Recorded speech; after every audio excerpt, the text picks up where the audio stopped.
Hi guys, it's Daisy here. Welcome to today's video. We are going to be talking about how to choose the fountain pen nib size that's right for you in today's video. So we get asked all the time by customers in store how to decide on a nib size for their fountain pen. And the reason is that we have a lot of customers in store who are picking out fountain pens for the very first time. So they have a lot of difficulty even after they've tried out a bunch of different nib sizes for the fountain pen that they've decided on which one will fit best for them. So today's video is going to be talking about some of the different factors when it comes to choosing a fountain pen nib size.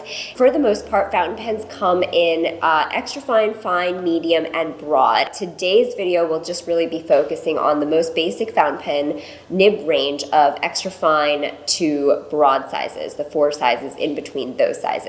So some of the different factors when it comes to picking out a fountain pen nib size is whether you're looking at a Japanese versus a European nib, the paper quality that you're going to be writing on, how much time you want to spend on waiting for the ink to dry, and the smoothness of the writing experience. So there's all of these different factors, but there's also one single most important question, and the most important question is your writing big or small? Let's just begin with the Japanese nib versus the European nib. For the most part, if you are buying a fountain pen from a Japanese manufacturer versus a European manufacturer or a Western manufacturer for a fountain pen, Japanese nib sizes will actually run smaller. So a Japanese fine compared to a European fine, the Japanese fine will actually write a lot finer than the European fine. And the reason for this is that Japanese fountain pens were designed for mostly character writing. Any kind of character writing involving lots of strokes requires a really fine fountain pen. So if you're writing in English, it's okay to go with a slightly thicker fountain pen, but if you're writing characters, Chinese characters, Japanese, Korean characters, you are going to most likely want a finer fountain pen to fit in all of those strokes that go into just one single character when you're writing in that language. And that's the difference between Japanese versus European nibs. The next factor that we talked about is paper quality. If you're okay in investing in more expensive papers, fountain pen friendly papers, more specialized papers, then you can really choose whatever nib size is most comfortable to you when you're writing. However, if you are more likely to be writing on office paper, printer paper, you want to be able to write in the notebook that you randomly pick up at an Office Depot or a Staples, then you kind of want to go with a finer nib, because the finer nibs will produce a thinner stroke as opposed to the broader nibs, which let out a lot of ink as you're writing with them and are more likely to behave poorly, and you'll be more likely to experience feathering or bleed through. Number 3, when you're looking at fountain pen nib sizes, is smearing or dry time. So the finer nibs will dry a lot faster and the thicker nibs will take a lot longer to dry.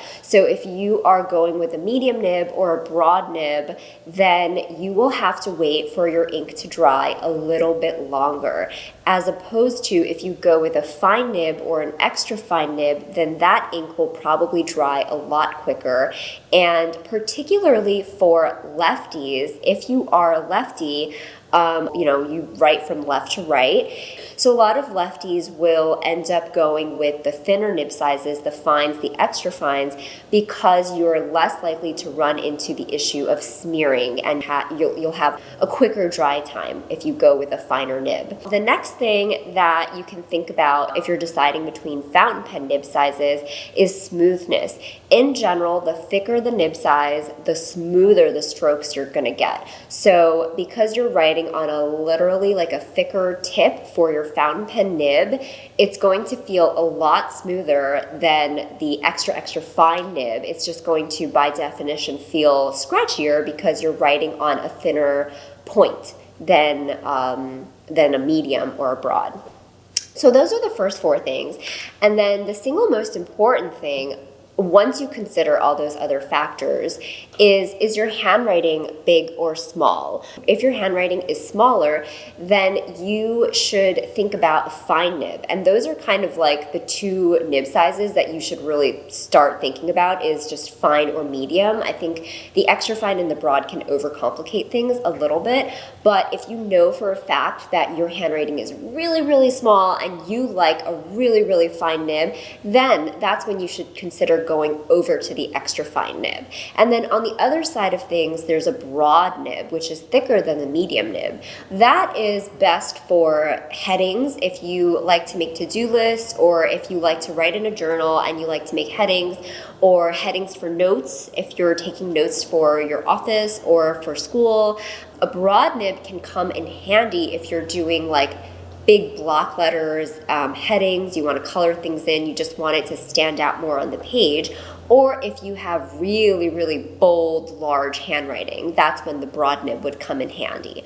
So let's take a look at some examples of extra fine nibs to broad nibs and just look at some of the line variation that you get. Here they are: extra fine, fine, medium, and broad. These are the 4 most standard nib sizes in the standard line of nibs, and this is what they look like. So extra fine is the top line, fine, medium, and broad. And you can see that if your handwriting is really small, the top line is where you're gonna be able to see most of your characters stand out really well. And if your handwriting is really small and you're writing on something like a 4mm grid or 4mm line, then you kind of want to go with an extra fine or a fine, which is really a comfortable place to be in as well. As opposed to a medium and a broad, you'll see that my writing is now, I've written the same sentence, and my writing is now taking up a lot more space, and the legibility of the words is kind of taking a little bit of a hit because my characters are just a little more smushed together on each line as it goes. You can see the broad. You can read it from farther away, probably, but the extra fine and the fine, you get a lot more, it looks neater with small handwriting, and it just kind of fits those smaller characters a little bit better. Here is also an example of a heading, and this is a heading like for a to-do list that I've written in a broad nib, versus here on the right side, I've written it in a extra fine nib. So this is just to show that if you are writing headings and you want to be able to see just large sections of the page broken up into headings for those sections, the broad pen is going to be a lot more legible from far away, and you'll be able to just like zoom in on the to-do list at a glance as you're flipping through your notebook or as you're glancing through the page, versus the extra fine or the fine nibs. I hope this video has helped you differentiate in your mind a little bit between the different fountain pen nib sizes and what you might choose for your very first fountain pen.